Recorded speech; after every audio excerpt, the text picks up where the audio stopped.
In a wood older than record, a foster brother of the hills, stood the village of Alathurion.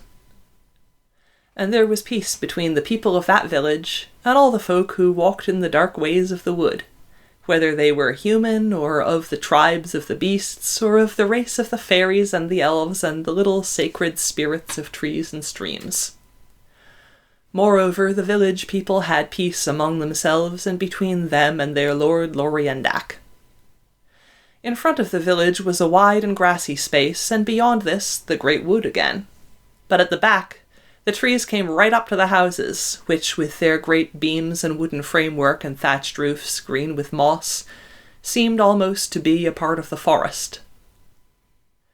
Now, in the time I tell of, there was trouble in Alathurion, for of an evening, fell dreams were wont to come slipping through the tree trunks and into the peaceful village, and they assumed dominion of men's minds and led them in watches of the night through the cindery plains of hell. Then the magician of that village made spells against those fell dreams, yet still the dreams came flitting through the trees as soon as the dark had fallen, and led men's minds by night into terrible places, and caused them to praise Satan openly with their lips. And men grew afraid of sleep in Alathurion, and they grew worn and pale, some through the want of rest, and others from fear of the things they saw on the cindery plains of hell. Then the magician of the village went up into the tower of his house, and all night long those whom fear kept awake could see his window high up in the night glowing softly alone. The next day, when the twilight was far gone and night was gathering fast, the magician went away to the forest's edge, and uttered there the spell that he had made. And the spell was a compulsive, terrible thing, having a power over evil dreams and over spirits of ill.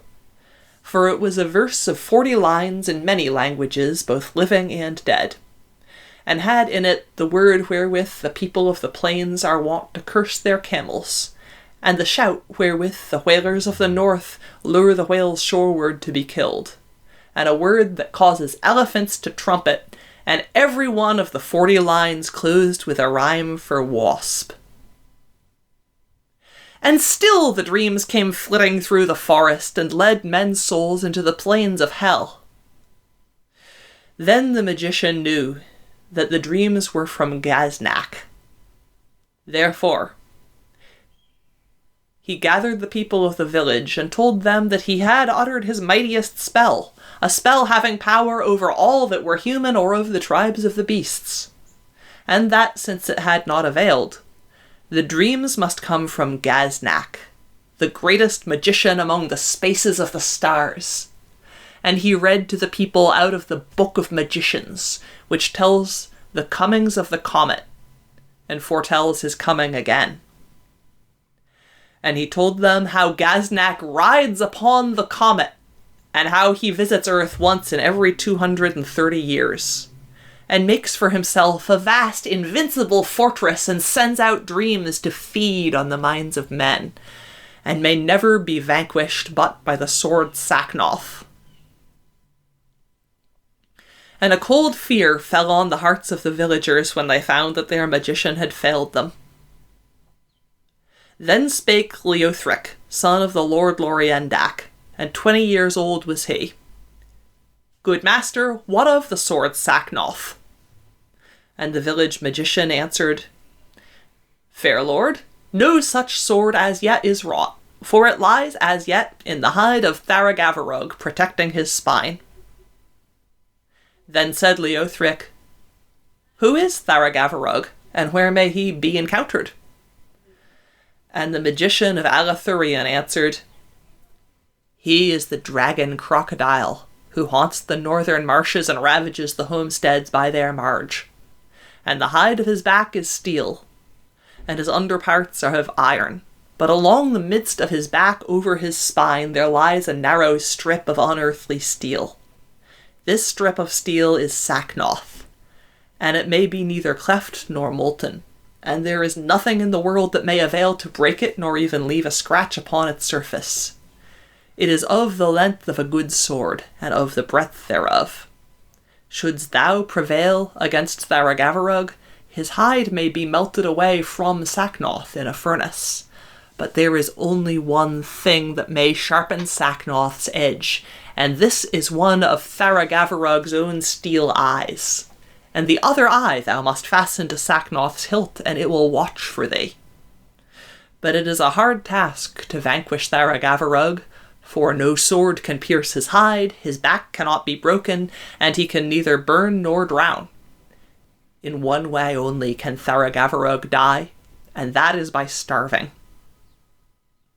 Then sorrow fell upon Leothric, but the magician spoke on. If a man drive Tharagavarug away from his food with a stick for 3 days, he will starve on the 3rd day at sunset. And though he is not vulnerable, yet in one spot he may take hurt, for his nose is only of lead.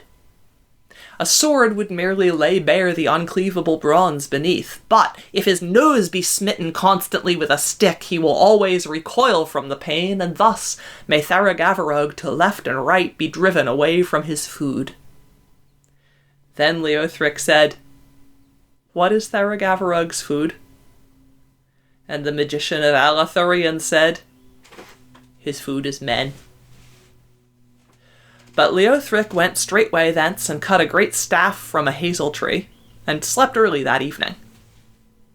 But the next morning, awaking from troubled dreams, he arose before the dawn, and taking with him provisions for 5 days, set out through the forest northwards toward the marshes. For some hours he moved through the gloom of the forest, and when he emerged from it, the sun was above the horizon, shining on pools of water in the wasteland.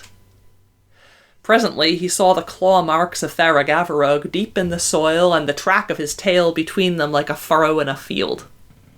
Then Leothric followed the tracks till he heard the bronze heart of Tharagavarug before him booming like a bell.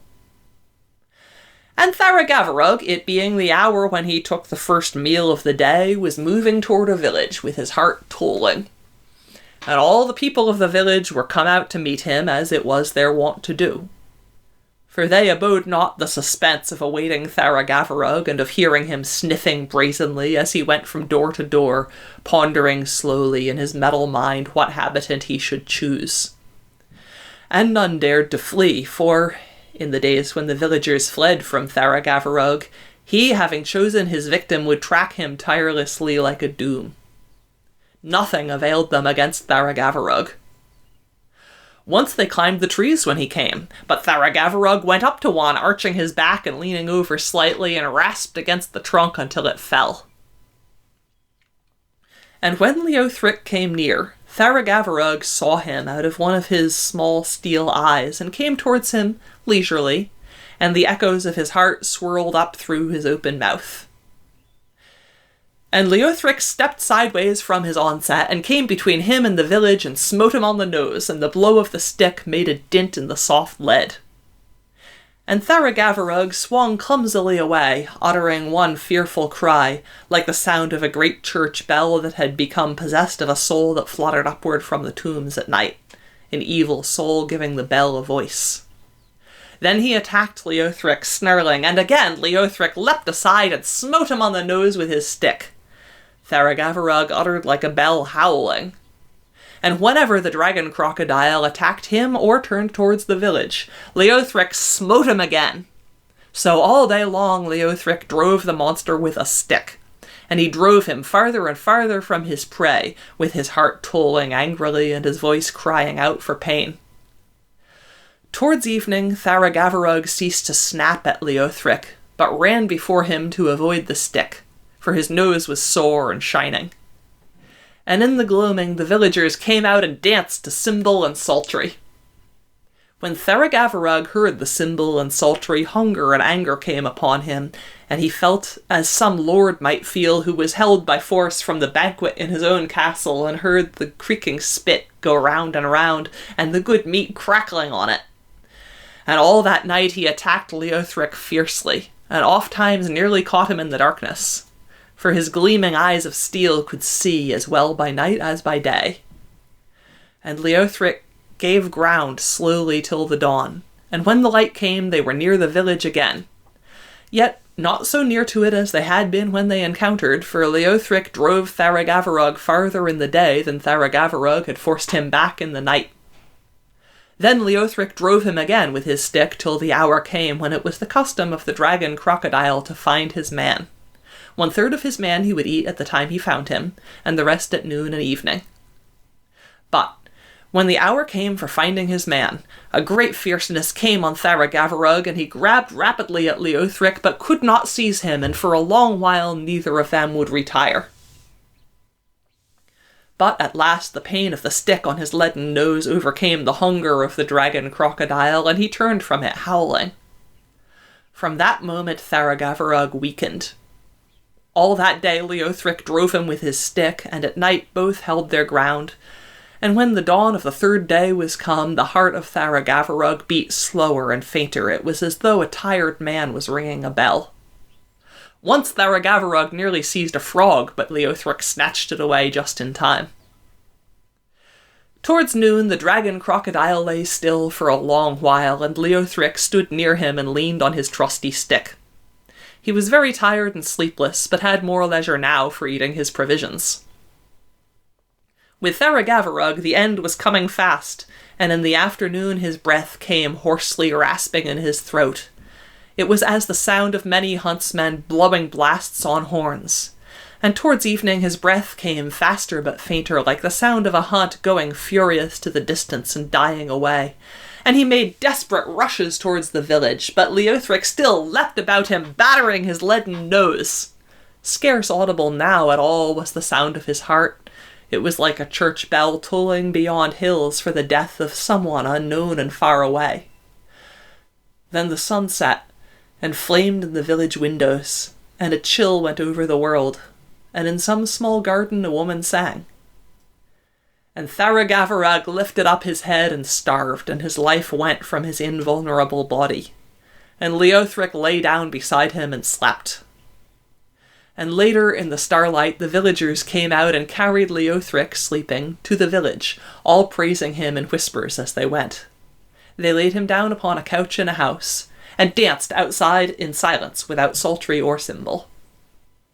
And the next day, rejoicing, to Alathurion they hauled the dragon crocodile.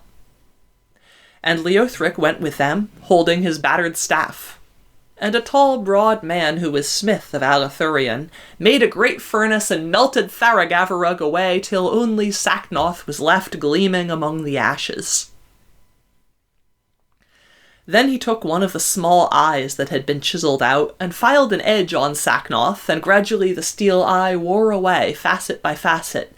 But ere it was quite gone, it had sharpened redoubtably Sacnoth. But the other eye they set in the butt of the hilt, and it gleamed there bluely. And that night Leothric arose in the dark, and took the sword and went westwards to find Gaznak. And he went through the dark forest till the dawn, and all the morning until the afternoon. But in the afternoon he came into the open, and saw, in the midst of the land where no man goeth, the fortress of Gaznak, mountainous before him, little more than a mile away. And Leothric saw that the land was marsh and desolate. And the fortress went up all white out of it with many buttresses, and was broad below but narrowed higher up, and was full of gleaming windows with the light upon them. And near the top of it a few white clouds were floating, but above them some of its pinnacles reappeared.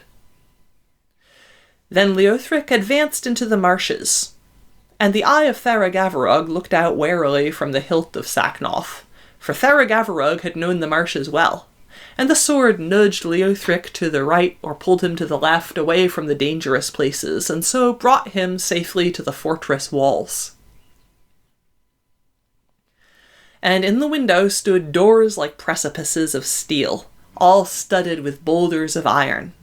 And above every window were terrible gargoyles of stone.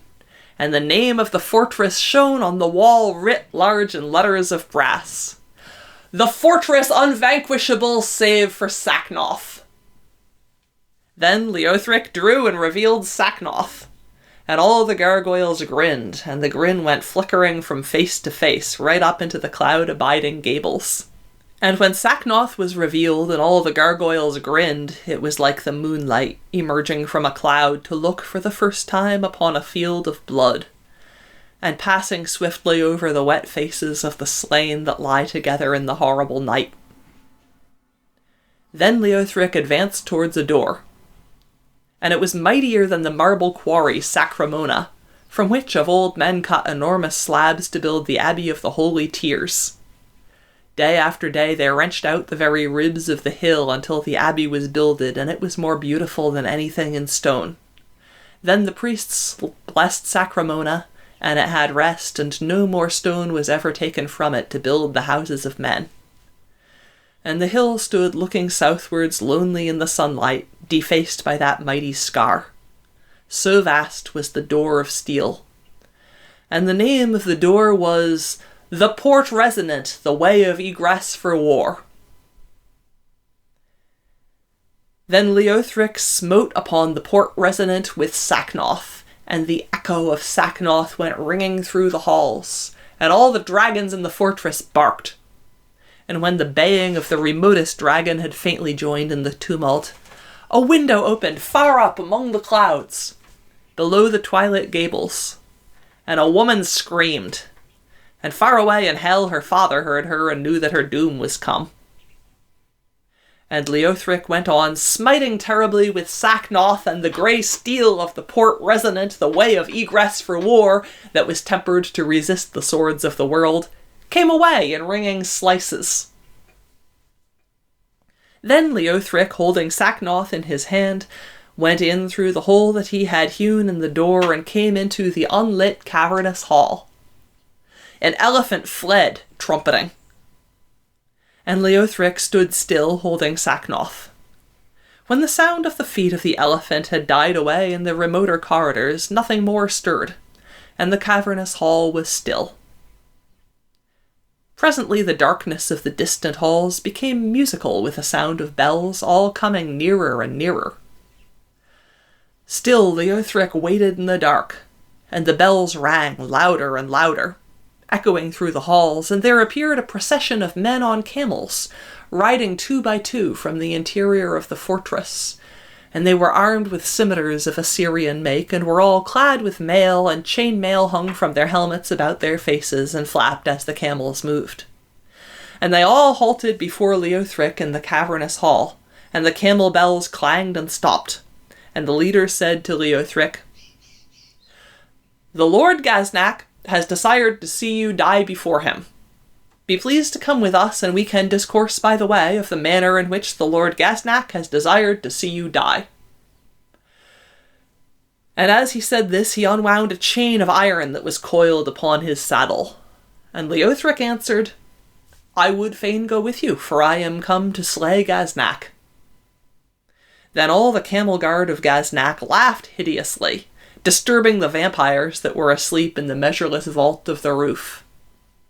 And the leader said, "The Lord Gaznak is immortal, save for Sacnoth, and weareth armour that is proof even against Sacnoth himself, and hath a sword the second most terrible in the world." Then Leothric said, "I am the lord of the sword, Sacnoth."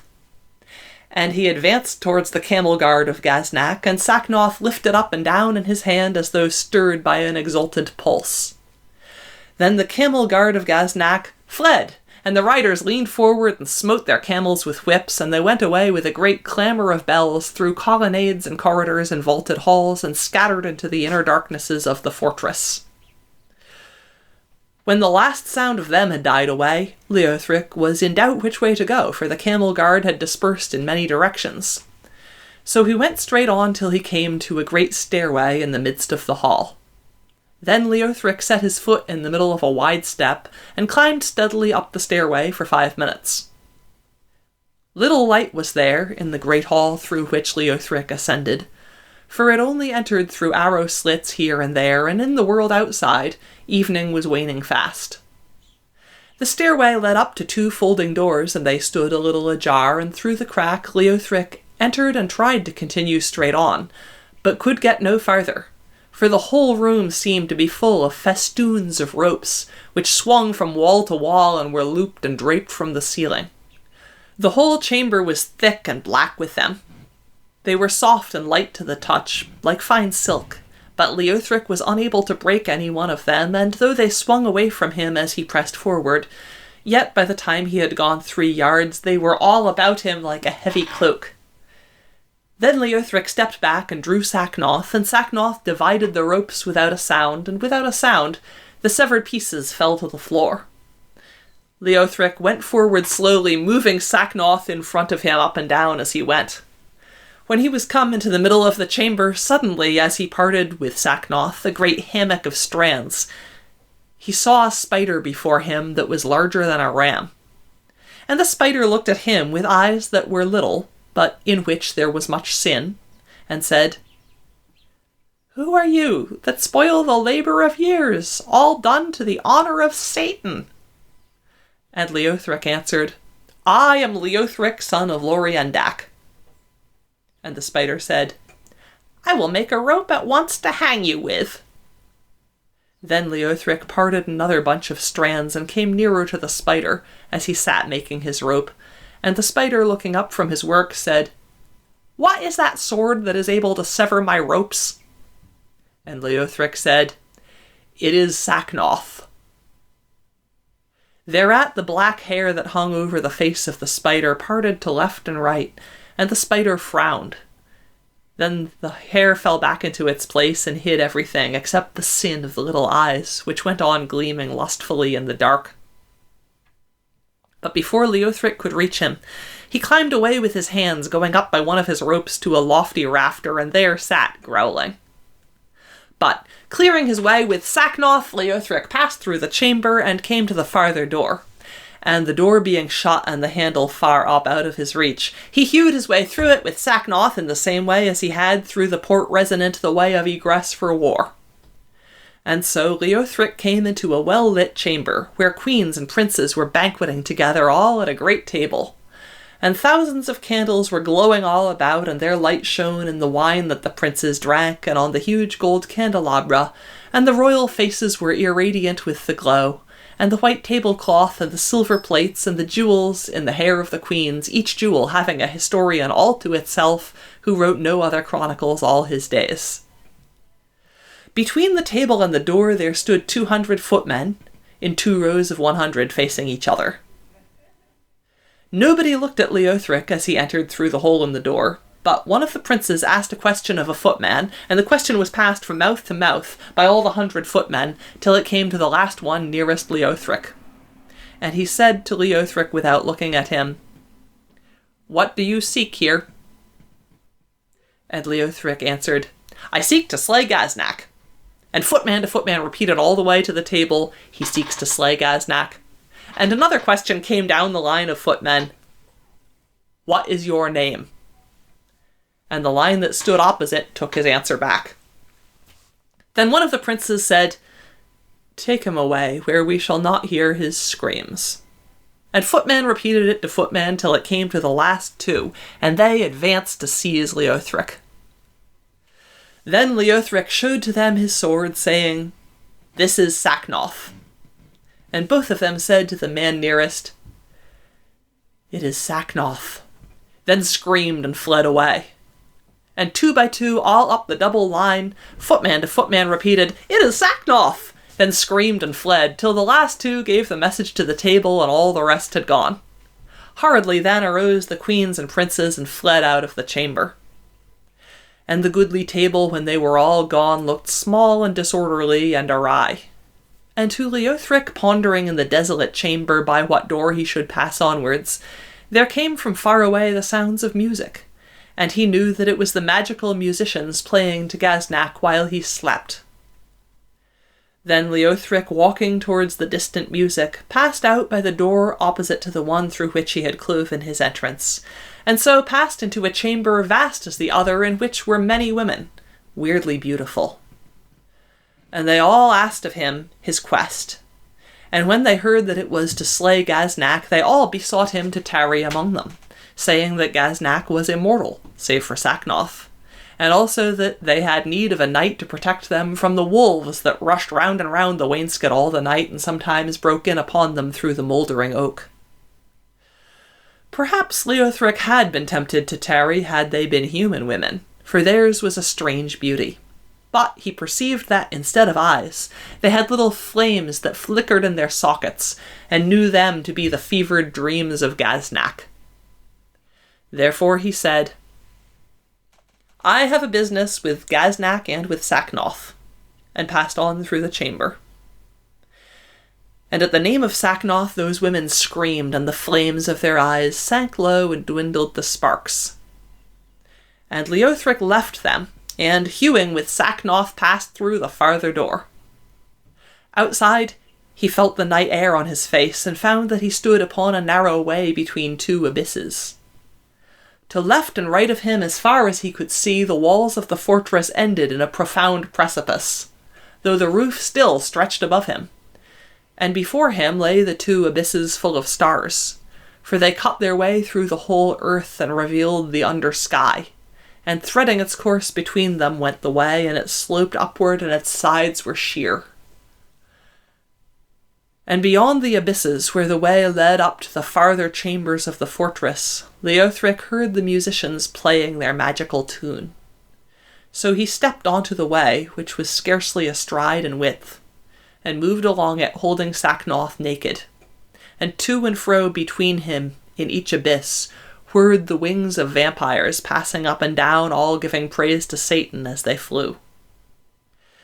Presently he perceived the dragon Thok lying upon the way, pretending to sleep, and his tail hung down into one of the abysses.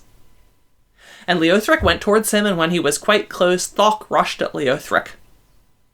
And he smote deep with Sacnoth, and Thok tumbled into the abyss screaming, and his limbs made a whirring in the darkness as he fell. And he fell till his scream sounded no louder than a whistle, and then could be heard no more. Once or twice, Leothric saw a star blink for an instant and reappear again, and this momentary eclipse of a few stars was all that remained in the world of the body of Thok.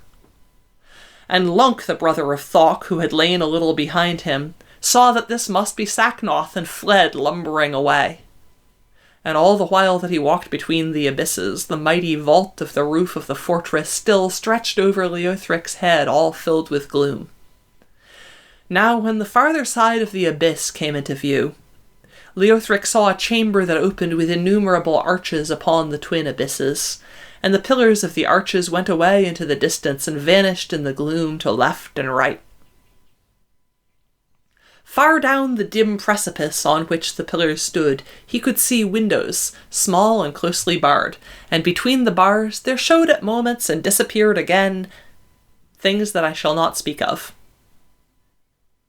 There was no light here except for the great southern stars that shone below the abysses, and here and there in the chamber through the arches lights that moved furtively without the sound of footfall. Then Leothric stepped from the way and entered the great chamber. Even to himself he seemed but a tiny dwarf as he walked under one of those colossal arches. The last faint light of evening flickered through a window painted in somber colours commemorating the achievements of Satan upon earth. High up in the wall the window stood, and the streaming lights of candles lower down moved stealthily away. Other light there was none, save for a faint blue glow from the steel eye of Tharagavarug that peered restlessly about it from the hilt of Sacnoth. Heavily in the chamber hung the clammy odour of a large and deadly beast. Leothric moved forward slowly with the blade of Sacnoth in front of him, feeling for a foe, and the eye and the hilt of it looking out behind. Nothing stirred.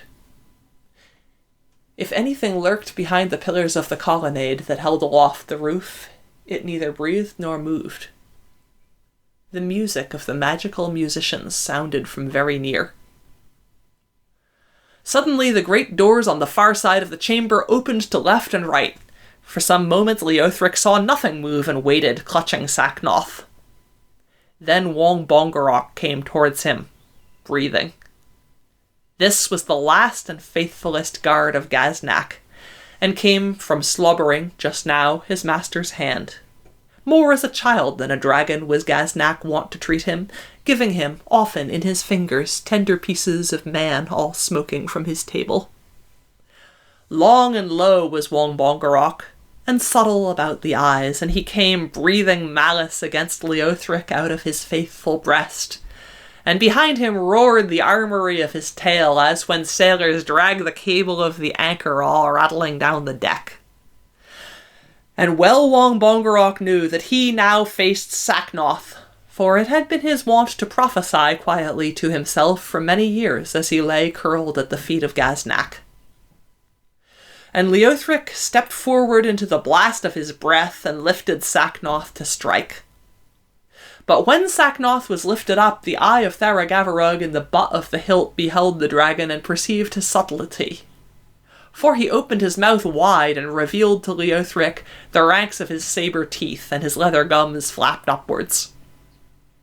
But while Leothric made to smite at his head, he shot forward scorpion-wise over his head the length of his armoured tail. All this the eye perceived in the hilt of Sacnoth, who smote suddenly sideways. Not with the edge smote Sacnoth, for had he done so, the severed end of the tail had still come hurtling on as some pine tree that the avalanche has hurled point foremost from the cliff right through the broad breast of some mountaineer. So had Leothric been transfixed. But Sacnoth smote sideways with the flat of his blade and sent the tail whizzing over Leothric's left shoulder, and it rasped upon his armour as he went, and left a groove upon it. Sideways then at Leothric smote the foiled tail of Wongbongarok, and Sacnoth parried, and the tail went shrieking up the blade and over Leothric's head. Then Leothric and Wongbongarok fought sword to tooth, and the sword smote as only Sacnoth can, and the evil, faithful life of Wongbongarok the dragon went out through the wide wound. Then Leothric walked on past that dead monster, and the armoured body still quivered a little. And for a while it was like all the ploughshares in a county working together in one field behind tired and struggling horses. Then the quivering ceased, and Wongbongarok lay still to rust. And Leothric went on to the open gates, and Sacnoth dripped quietly along the floor.